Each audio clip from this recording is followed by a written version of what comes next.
Imagine sitting in your breakfast nook having a cup of coffee when all of a sudden you see someone about to die.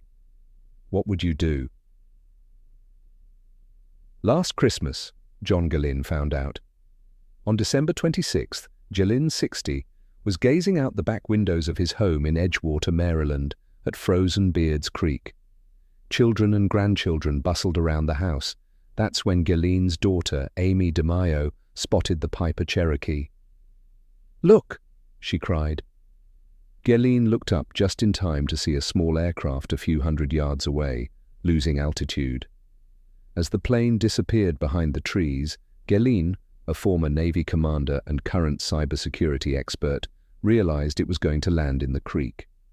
He flashed on a moment from more than 20 years earlier, September 11th, 2001.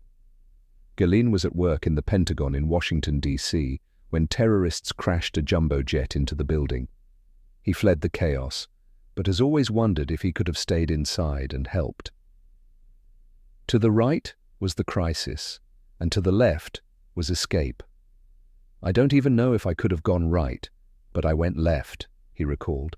"I always second-guess myself about that decision." On this day, Gelinne didn't hesitate. He ran down to the waterfront. The plane had skidded to a stop on the broad, frozen creek far from shore. It was now sinking. The pilot was standing on the wing. Gelinne knew from his Navy training that even a few minutes in the icy water could kill the pilot.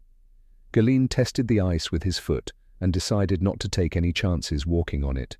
So he and his son, John Jr., 37, pulled 2 kayaks out from under their back deck. Paddling toward the pilot, Gelinne worried, "What if he panics?" "I figured if it can float on the water, it can slide on the ice," Gelinne says. The kayak's paddles proved too flimsy, so the pair tried using shovels to push the boats along. Their first attempts left them spinning in circles, but with some muscle, they made progress. The 2 men set off, pushing their boats across the ice. It was exhausting work. When Gelinne reached the plane, it had broken through the ice and sunk. Only its tail was visible. The pilot was standing on a tail wing, submerged up to his chest, surrounded by open water. Gelinne nudged his kayak off the ice and into the water, paddling toward the pilot and thinking, "What if he panics? What if I flip?"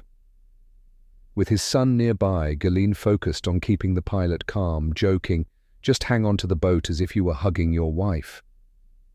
The pilot grabbed the kayak's bow. Now the 2 men were floating together, but Gelinne knew he had to get the pilot out of the water and up onto the shelf of unbroken ice behind him before the man lost too much body heat. But each time Gelinne tried to land atop the ice shelf, the kayak broke through. He needed the other man's help. "I said, I'm going to push real hard, and you kick real hard, and damned if we didn't get up onto the ice," Gelinne says. By now, a police officer had arrived and radioed for help. A boat from the Maryland Department of Natural Resources appeared, breaking through ice as it arrived. It picked up the pilot, Steve Couchman, 71, and whisked him to safety. He would be treated for minor injuries.